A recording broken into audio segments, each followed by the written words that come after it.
शेवग्याच्या शेंगाची रस्सा भाजी करण्यासाठी 3 शेंगा उकडून घेतल्या आहेत,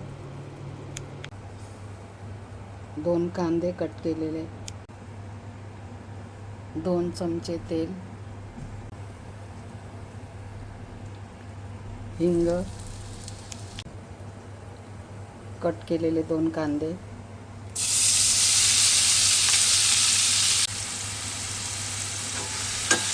कांदा परतून घ्या थोडा गुलाबी रंगाचा येईपर्यंत.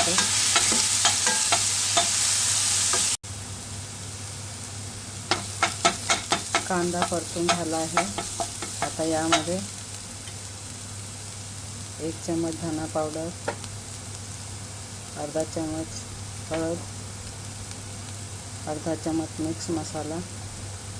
मिक्स मसाला नसेल तर तुम्ही गरम मसाला पण टाकू शकता. अर्धा चमच लाल मिरची पावडर, थोडासा गरम मसाला, थोडासा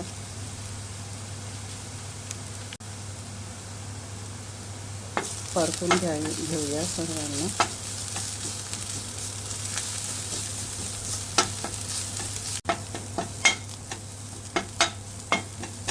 मसाला परतून झाला आहे. आता यामध्ये आपण टोमॅटो, कोथिंबीर घालूया, मीठ घालूया. टोमॅटो शिजेपर्यंत याला शिजत ठेवा.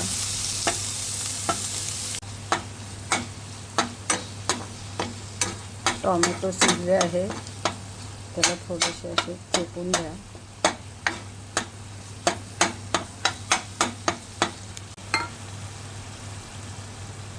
आता यामध्ये 2-3 कोकम भिजवलेले, साखर अर्धा चमच, हे सर्व मिक्स करूया.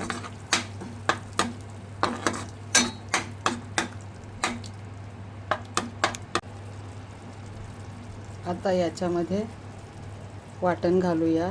अर्धा वाटी नारळ, 1 अद्रकचा तुकडा, 10-12 लसूणच्या पाकळ्या. आता हे आपण याच्यामध्ये घालूया.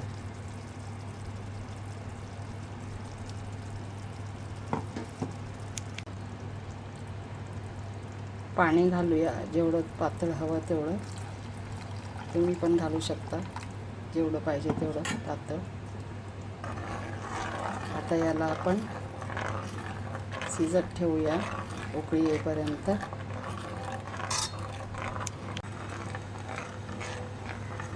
मध्ये मध्ये हलवत राहा. आता याला छानपैकी उकळी आली आहे, तर ह्या उकडलेल्या शेंगा घाला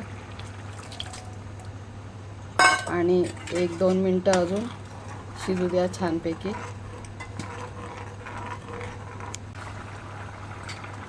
आता याला छानपैकी उकळी आलेली आहे.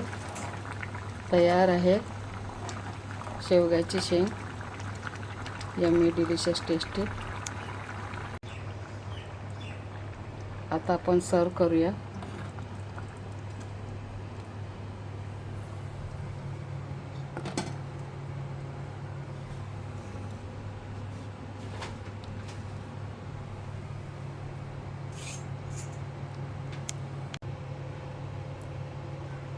तयार आहे यम्मी डिलिशियस टेस्टी शेवग्याच्या शेंगाची भाजी, रस्सा भाजी. चपाती बरोबर खा, भाकरी बरोबर खा, भाताबरोबर खा. So tasty, yummy.